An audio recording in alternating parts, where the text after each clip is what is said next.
Bonjour, bienvenue sur notre chaîne Rasmania Wool. Aujourd'hui, nous vous présentons le kit Douceur d'automne, la châtaigne, pour réaliser une jolie châtaigne en feutre. Donc dans le kit, vous avez des aiguilles à feutrer, de la laine cardée et une petite préparation qui va nous servir pour la réalisation. Alors, pour ce faire, avant de commencer, vous allez avoir besoin de préparer de l'eau, une petite bassine d'eau chaude. Alors, pas bouillante, hein, elle n'est pas vous brûler, mais quand même assez chaude. Un peu de savon. Et pour finir, vous aurez besoin d'un cutter. Faites-vous aider si vous n'êtes pas en âge d'utiliser ce genre d'outils, ça peut être dangereux. Mais pour l'instant, on n'en a pas besoin. Donc ce qu'on va faire, c'est qu'on va prendre cette petite boule enrobée dans du plastique, qu'on va entourer de la laine blanche.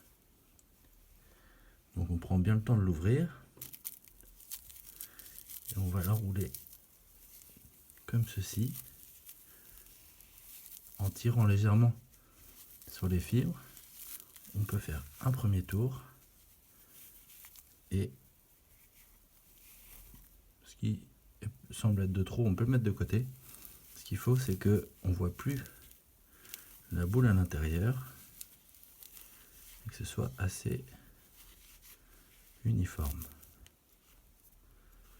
Voilà, pour le blanc c'est bon. Donc ça va être l'intérieur de notre bogue. Ça c'est la bogue qu'on est en train de réaliser. Ensuite l'extérieur, on prend la laine verte. Même opération, sauf qu'au préalable on peut mettre un peu de côté de la laine qui va nous servir à faire les petits pics de la châtaigne par la suite. Donc ça on réserve. On enroule donc de la même manière en tirant sur la laine pour faire des tours.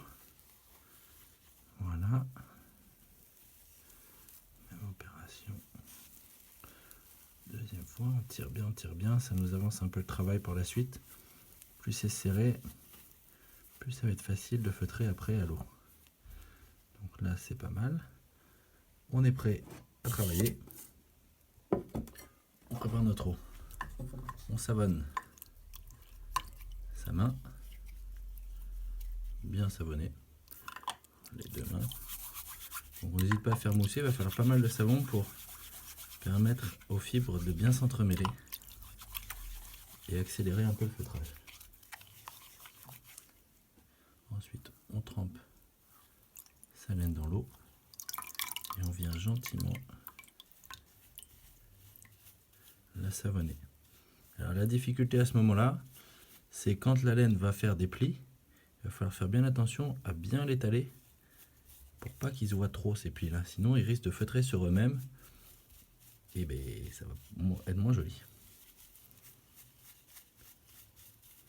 Donc on savonne bien et ensuite on va gentiment frotter tout doucement sans jamais appuyer trop. On la fait rouler comme ça dans les mains.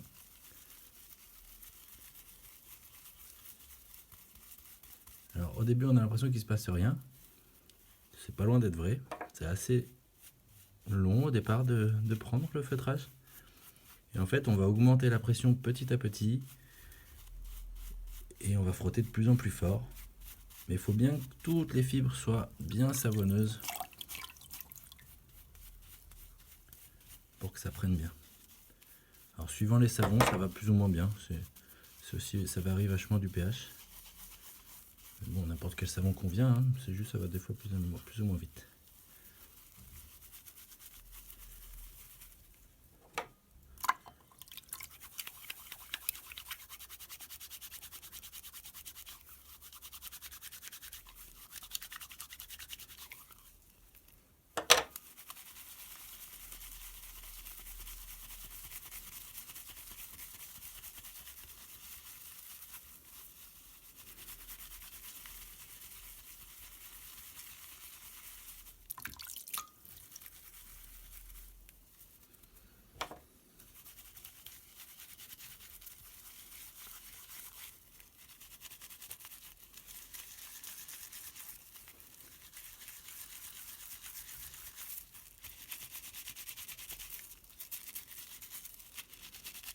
Là, vous pouvez voir qu'elle commence à se tasser un petit peu. Il faut qu'on arrive à lui faire rencontrer la petite boule qu'on avait mis à l'intérieur, qu'elle la l'enserre complètement. Donc on masse, on masse. Dès qu'il y a une bosse, on essaie de l'écraser. Petit à petit. Et là c'est bien. En termes de savon, on est pas mal. Ça commence à mousser comme il faut partout. Donc on remouille de temps en temps pour aider le feutrage, parce que c'est aussi la chaleur de l'eau qui va nous aider à ce que ça feutre. Donc on feutre partout, tout autour.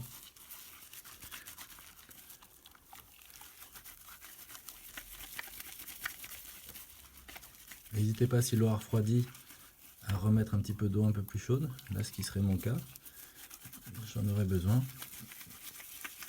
Bon, pour pas interrompre la vidéo, je ne le fais pas, donc je vais accélérer un petit peu la pression.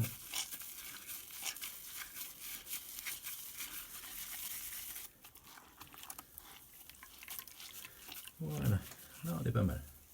Vous pouvez aller un petit peu plus loin vous, parce que là vous voyez je pourrais densifier un peu. Mais bon, on commence à être pas mal. Ensuite, on peut sécher les mains et passer à l'étape de l'ouverture avec le cutter. On ouvre sa lame assez grand et on vient gentiment tailler. Jamais forcé, hein. Allez-y, mollo mollo. Jamais risqué de se couper.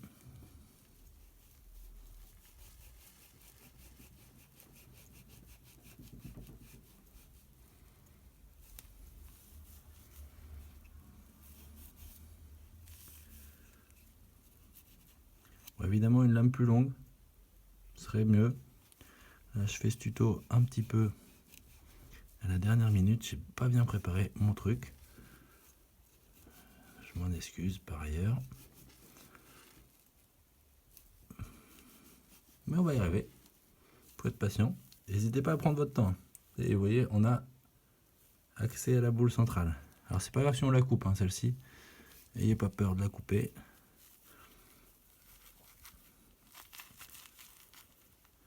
Alors, est-ce que ça suffit?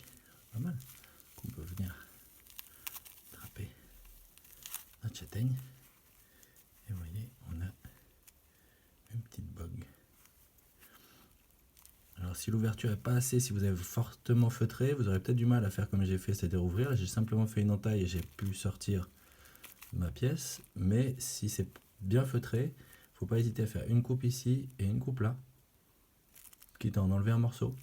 Comme ça vous permet vraiment de facilement attraper votre châtaigne. Donc voilà, ensuite on a le moyen de faire avec l'aiguille à feutrer sa châtaigne. Donc là, on prend quelque chose de mou, une éponge, une serviette éponge, n'importe quoi, pour pouvoir piquer directement. Et toujours entre les doigts, évidemment, pour pas se piquer. Et en fait, l'aiguille a des tout petits crochets sur la partie finale, ici, qui, à chaque fois qu'on pique, permettent d'entraîner les fibres dans les autres. Ça les intègre, ça les entremêle, et ça les densifie, ça les tasse. Et à force de piquer, je vais donner ma forme.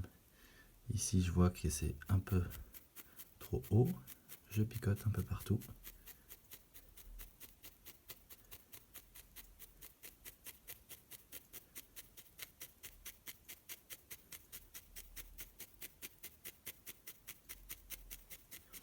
Alors la châtaigne est souvent plutôt ovale, plus allongée que ronde. Donc on va piquer comme ceci un peu partout. Ensuite, dans votre kit, vous avez une laine comme ça, de cette couleur-ci un petit peu grise, qu'on va mettre sur le dessus de la châtaigne pour venir faire sa tête. Et voici, vous avez fini votre châtaigne, vous continuez jusqu'à ce qu'elle rentre dedans. Ensuite, pour faire les épines, vous allez venir comme ceci, enrouler vos fibres, les poser sur la châtaigne et venir et ainsi de suite. Voilà, en espérant que ce tuto vous a donné envie de continuer le feutrage à l'aiguille et en vous souhaitant bonne continuation. À bientôt.